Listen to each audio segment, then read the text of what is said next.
خدا کے واسطے غور سے سنو. حضرت عوام بن حوشب رضی اللہ عنہ سے روایت ہے، فرماتے ایک مرتبہ دوران سفر میں ایک محلے میں ٹھہرا. اس محلے کی طرف ایک قبرستان تھا، اور وہاں جب عصر کا وقت ہوتا تھا تو قبرستان میں سے ایک قبر شق ہوئی، قبر پھٹی، اور اس میں سے ایک قبر میں سے آدمی نکلا جس کا سر گدھے جیسا تھا، اور اس نے 3 مرتبہ گدھے جیسی آواز نکالی، پھر قبر میں گیا اور قبر بند ہو گئی. آپ کہتے ہیں میں بڑا حیران ہوا، تو قریب ہی میں نے دیکھا کہ ایک بوڑھی عورت ہے جو اون وغیرہ کاٹ رہی ہے. ایک خاتون مجھ سے کہنے لگی تم اس بوڑھی عورت کو جانتے ہو؟ میں نے کہا نہیں میں تو نہیں جانتا. خاتون نے کہا یہ اس کی ماں ہے. جب میں نے پوچھا کہ اس کا واقعہ کیا ہے تو خاتون کہنے لگی کہ وہ شخص شراب پیا کرتا تھا، شام کو جب وہ گھر آیا کرتا تو اس کی ماں اس سے کہتی تھی میرے بیٹے اللہ سے ڈر، کب تک تو شراب پیتا رہے گا. ماں اسے سمجھاتی تھی.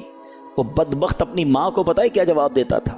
کہتا تھا تم کب تک ہینگتی رہو گی جب تک جیسے گدھا ہینگتا ہے. ماں کو کہتا تھا گدھے جیسی آواز نکالتی ہو تو مجھے کیوں سمجھاتی ہو. خاتون نے کہا کہ جب یہ مرا تھا نا عصر کا وقت تھا، اب روز عصر کے وقت اس کی قبر پھٹتی ہے، یہ قبر سے باہر نکلتا ہے اور گدھے جیسی آواز نکالتا ہے. سوچئے آج اللہ کرے کہ ہم میں سے کوئی ایسا یا نہ بیٹھا ہو، لیکن ایسے افراد ہیں جو اپنے ماں باپ کے سامنے اونچی آواز میں بات کرتے ہیں، اپنے ماں باپ کو معاذ اللہ گالیاں دیتے ہیں، یہاں تک کے بارے میں سنا کہ ماں باپ کو مارتے ہیں. کیسے لوگ ہیں؟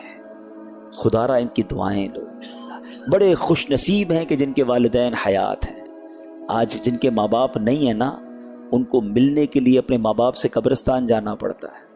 کبھی کبھی گوٹ اٹک جاتی ہے نا، کوئی کام اٹک جاتا ہے، تو آپ کیا کرتے ہیں؟ جن کی ماں ہوتی ہے ماں کے پاس چلے جاتے ہیں، ماں پھنس گیا ہوں دعا کر دو، ہیں ابو پریشان ہوں دعا کر دو.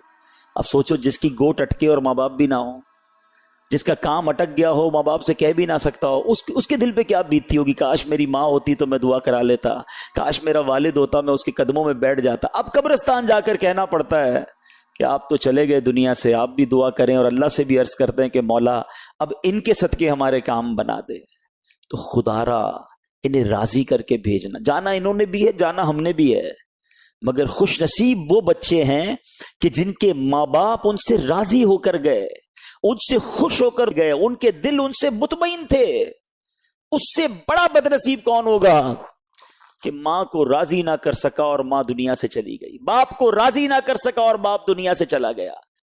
تو ماں باپ جس کے پاس ہے نا، یہ جنت کا ٹکٹ ہے، اور یہ ٹکٹ حاصل کرنا ہے، اللہ کو راضی کرنا ہے، ورنہ مارے جائیں گے. سب سے بڑا گناہ شرک ہے نا، ہے اس شرک کے بعد دوسرا بڑا گناہ جہاں جہاں نبی پاک نے کبیرہ گناہ بیان کیے نا، ماں باپ کی نافرمانی بیان کیا. آپ سوچیں یہ کتنا بڑا گناہ ہے. لوگ کہتے ہیں یار ماں باپ تو بس ٹھیک ہے نا، ناراض ہو گئے تو کیا ہو گیا، بعد میں منا لیں گے. تمہیں کیا پتا وہ راضی ہوں گے کہ نہیں. تم نے آج دل دکھایا، کبھی بڑی آواز میں بات کی، کبھی ان کی بات نہ مانی، ہو سکتا ہے تمہاری وجہ سے وہ رو پڑے ہوں، تمہیں احساس نہیں ہے. حالانکہ شریعت یہ کہتی ہے، میں ابھی تھوڑی دیر کے لیے ماں باپ کے دل کو سائیڈ میں رکھ دیں، ٹھیک ہے نا، میں مسلمان تو ہوں نا، میں نے کلمہ پڑھا ہے، میں اللہ اور اس کے رسول کی بات مانوں گا تو میری مغفرت ہوگی. اللہ اور اس کا رسول یہ فرما رہے ہیں، شریعت یہ سکھا رہی ہے کہ اللہ کی بارگاہ میں شرک کے بعد جو سب سے بڑا گناہ بتایا گیا وہ ماں باپ کی نافرمانی بتایا گیا. اچھا، اللہ کریم نے جہاں اپنی اطاعت کا بیان کیا ہے، اپنی فرما برداری کا بیان کیا، کئی جگہوں پر اس کے فوراً بعد ماں باپ کی فرما برداری کا بیان کیا. تو علماء اس کی وجہ بیان کرتے ہیں کہ اللہ خالق حقیقی ہے، حقیقی معنوں میں پیدا کرنے والا رب ہے، اور والدین جو ہیں وہ سبب بنے کہ جن کی وجہ سے میں اور آپ دنیا میں آئے. تو خالق حقیقی کی عبادت پہلے ہے، خالق حقیقی کا شکر ادا کرنا پہلے ہے، اور اس کے فوراً بعد فرمایا کہ ماں باپ کا احسان مانو، ماں باپ کا حکم مانو، ان کی اطاعت کرو. بالکل اسی طرح خالق حقیقی کے ساتھ شرک کرنا سب سے بڑا گناہ ٹھہرا ہے، اس کے بعد بڑا گناہ ٹھہرا ماں باپ کی نافرمانی کرنا، ماں باپ کو ستانا. میں آپ کو آپ کی شریعت بتا رہا ہوں کہ ہمیں شریعت یہ کہتی ہے کہ اگر رب کو راضی کرنا ہے، اللہ کے حبیب کو راضی کرنا ہے، تو ماں باپ کو راضی کرنا ہے، ماں باپ کی نافرمانی نہیں کرنی ہے. اچھا، پھر پیارے آقا علیہ الصلوۃ والسلام فرماتے ہیں سب سے بڑا گناہ یہ ہے، بخاری شریف کی حدیث، صحیح بخاری کی حدیث، سب سے بڑا گناہ یہ ہے کہ کوئی اپنے والدین کو گالی دے۔ صحابہ نے کہا حضور کیا کوئی اپنے والدین کو گالی دے سکتا ہے؟ اچھا اس زمانے میں تو یہ پاسبل ہی نہیں تھا نا، اس زمانے میں تو کوئی سوچ ہی نہیں سکتا تھا، جبھی تو یہ سوال کیا گیا کہ حضور کوئی والدین کو گالی دے سکتا ہے؟ تو نبی پاک نے فرمایا آدمی کسی کے باپ کو گالی دیتا ہے تو وہ اس کے باپ کو گالی دے گا، تو کوئی آدمی کسی کی ماں کو گالی دیتا ہے تو وہ اس کی ماں کو گالی دے گا۔ اب ذرا غور سے سمجھیے گا بات کو، اس کا مطلب یہ ہوا کہ اس زمانے میں تو ایسا تھا ہی نہیں کہ کوئی ڈائریکٹ ماں باپ کو گالی دے۔ آج تو ایسے بھی بد نصیب ہیں جو اپنے ماں باپ کو ڈائریکٹ گالیاں دے رہے ہوتے ہیں۔ اچھا ماں باپ کو ڈائریکٹ نہیں دے رہے ہوتے نا، دوستوں میں بیٹھ کے دے رہے ہوتے، میرا تو باپ ہے ہی ایسا ہے، میری ماں تو ہے ہی ایسی، استغفر اللہ، اس کا عذاب کیا ہوگا؟ یہ تو نبی پاک نے ایک دوسری انداز بیان کیا کہ وہ کسی کے ماں باپ کو گالی دے تو وہ اس کے ماں باپ کو گالی دیں۔ آج ایسا ہو رہا ہے، ماں بہن کی گالیاں دیتے ہیں، شوق سے دیتے ہیں، پھر دوسرے تمہاری ماں بہن کو گالیاں دے رہے ہیں۔ احساس ہی نہیں ہے کہ میری ان حرکتوں کی وجہ سے میری ماں کو گالی پڑ رہی ہے، میرے والد کو گالی پڑ رہی ہے۔ اور ایسا بھی ہوتا ہوگا کہ ماں قبر میں ہوگی اور تمہارے دوست تمہاری ماں کو گالی دے رہے تمہاری وجہ سے۔ ہونا کیا چاہیے کہ لوگ میری وجہ سے میرے ماں باپ کی تعریف کریں کہ یار بیٹا ایسا ہے تو باپ کیسا ہوگا، کیا تربیت کی ہے اس کے والد نے۔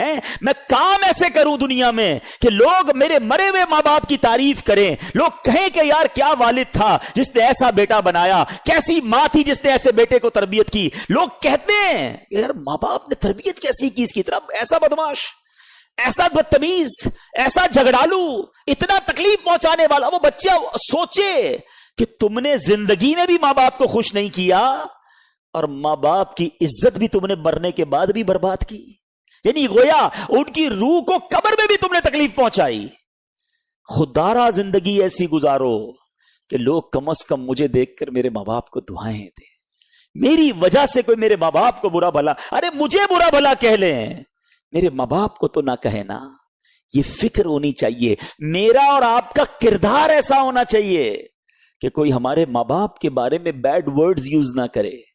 لیکن آج تو دھڑلے سے لوگ دوسرے کے ماں باپ کو برا بھلا کہہ رہے ہوتے ہیں، سامنے وہ اس کے ماں باپ کو گالیاں دے رہا ہوتا ہے۔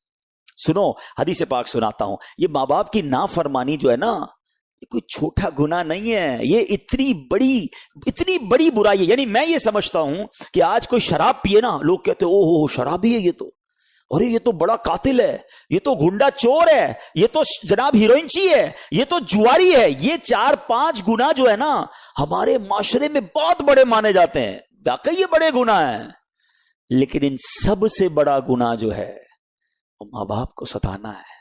تو ہر دوسرا آدمی ستا رہا ہے، اس کو یہ ٹینشن ہی نہیں ہے کہ میں قاتل سے بڑا گناہگار ہوں، میں جواری سے بڑا گناہگار ہوں۔ وہ سمجھتا ٹھیک ہے میرے بوڑھے ماں باپ کیا کر لیں گے، وہ کرتے کچھ نہیں نا، وہ ریئیکٹ نہیں کر رہے ہوتے۔ لیکن یہ ستانے والا سوچے کہ میں روز کبیرہ گناہ کر رہا ہوں، روز مجھے اللہ کی بارگاہ سے کس قدر یوں سمجھے لعنت ہو رہی ہوگی۔ سنو میرے آقا علیہ الصلوۃ والسلام فرماتے ہیں جنت کی خوشبو 500 سال کی مسافت سے سونگ لی جائے گی۔ جنت کی خوشبو بتائیں کیسی ہوگی؟